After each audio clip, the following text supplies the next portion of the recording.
Atkins, live with you on Global from Berlin, and let's pick up on what Matthew was referring to there. In the current projections after the German election, the Social Democrats, the centre-left SPD, have a very, very slight lead over the CDU, Angela Merkel's party, along with its sister party in Bavaria, the CSU. And while both parties are claiming they will now work to form a coalition government, let's be absolutely clear.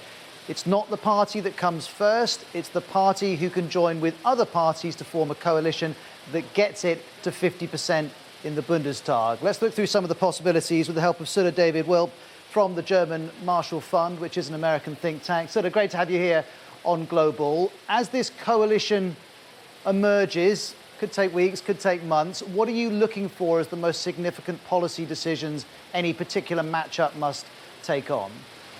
Well, Germany has enjoyed stability for 16 years with Angela Merkel at the helm. She's been a very effective crisis manager. But I think the next government needs to look at the next challenges that Germany is going to face. And I think the next coalition has to decide on what kind of future investment it needs to make in terms of combating climate change, how much of European cohesion it would like to see, and also sort of the stability of the social welfare state that Germany is. And how wide is the spectrum of options when we look at the different coalitions? How much difference could there be between the different outcomes? Well, right now it seems like there are three possible scenarios. One would be the so-called traffic light coalition led by Olaf Schulz, together with the Greens and the Free Democrats, the FDP. The second would be a so-called Jamaica coalition with Armin Laschet of the conservative camp, together with the Greens and the FDP. And then the third scenario is, of course, the dreaded Grand Coalition that I don't think most Germans, as well as politicians, would like to have back. And because you're an international relations specialist, for watching world leaders, whether it's Joe Biden or Boris Johnson, Emmanuel Macron, many others, do these different outcomes have a major implication for how Germany interacts with the rest of the world? Well, the good news is German voters seem to have made a decision to go with centrist forces or mainstream parties. The fringe parties, namely the far right, the AfD, and the left party lost a lot of ground during this election. And I think whatever coalition emerges, it will offer a strong partner for Europe and the United States. And I was saying a few minutes ago, you may have heard me, that it seems to me this is partly about a timing issue. The parties seem to agree the end destination, which is a fundamental reimagining of Germany's industrial base. They don't agree, though, on the best route to that point. This is so true. I think although the three parties that eventually come together come from different spots on the political spectrum, they all agree that Germany needs to modernize.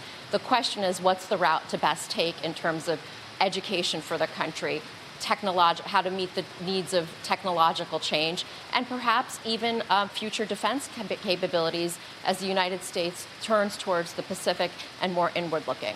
Let's talk about Christian Lindner. He's the leader of the FDP, the Free Market Liberals here. He's come fourth in the poll, but he could be absolutely crucial to what kind of coalition is formed.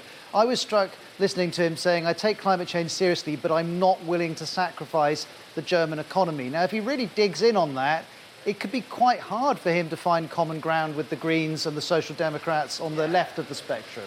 This is true, and that's why actually it was very smart of him last night to immediately say, let's get together with the Greens, the FDP and the Greens.